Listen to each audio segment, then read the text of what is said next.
জয়পুরহাটে অসময়ের বৃষ্টিতে আমন ধানের ফলন কম হয়েছে, এর উপর কম বাজার দরও। এতে লোকসান গুনছেন জেলার কৃষক। বলছেন ধান বিক্রি করে উৎপাদন খরচই উঠছে না তাদের। তবে লোকসান ঠেকাতে মৌসুম শেষে ধান বিক্রির পরামর্শ কৃষি বিভাগের। জয়পুরহাটে এবার কৃষকের পাকা আমনে মই দিয়েছে বিরূপ আবহাওয়া। ছিল অসময়ের বৃষ্টি, এতে ক্ষতিগ্রস্ত হয় ১১৩ হেক্টর আমনের ক্ষেত, যার প্রভাব পড়েছে ফলনেও।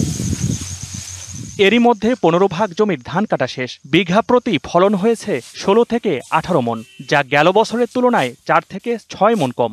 বর্তমান বাজারে মোটা আমন ১২০০ আর চিকন ধান বিক্রি হচ্ছে সর্বোচ্চ ১৩৫০ টাকা মন দরে।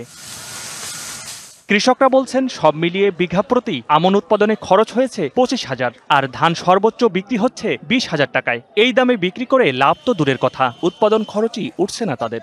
এবছর ফসল আমাদের খুবই ঘাটতি, এবং যে দাম, এই দাম দিয়ে তো আমাদের পোষাবে না। ধান পড়ে গেছে, সেগুলো কাটতে আমাদের কিষাণ পাটের দাম মূল্য বেশি দিতে হচ্ছে। এখন ১২৫০ টাকা মন ধান, আর মোটা ধান চলতেছে ১২০০ টাকা মন। সানশাইন আটা ময়দা সুজি, ভালোবাসায় তৈরি। লাগার লস হলো আমাদের এটি, লাভ হলো এটি। কৃষকের হতাশার এমন বাস্তবতায় বাজার দরের চিত্র তুলে ধরলেন এই ব্যবসায়ী। মামুন, মোটা মামুন বিক্রি হচ্ছে ১২০০ থেকে ১২৩০-৪০ টাকা। ১৭ ধান সেটা বিক্রি হচ্ছে ১৩০০ থেকে ১৩২০-৩০ টাকা পর্যন্ত।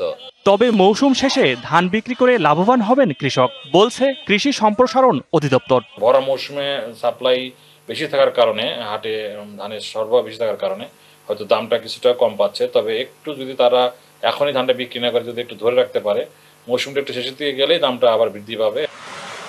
জেলায় এবার আমন চাষের লক্ষ্যমাত্রা ছিল ৭০,০৯৫ হেক্টর। তবে ঘূর্ণিঝড়ের প্রভাবে ১১৩ হেক্টর জমির ক্ষেত নষ্ট হওয়ায় চাষ হয় ৬৯,৯৮২ হেক্টর জমিতে।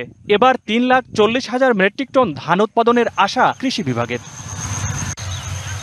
DBC news desk.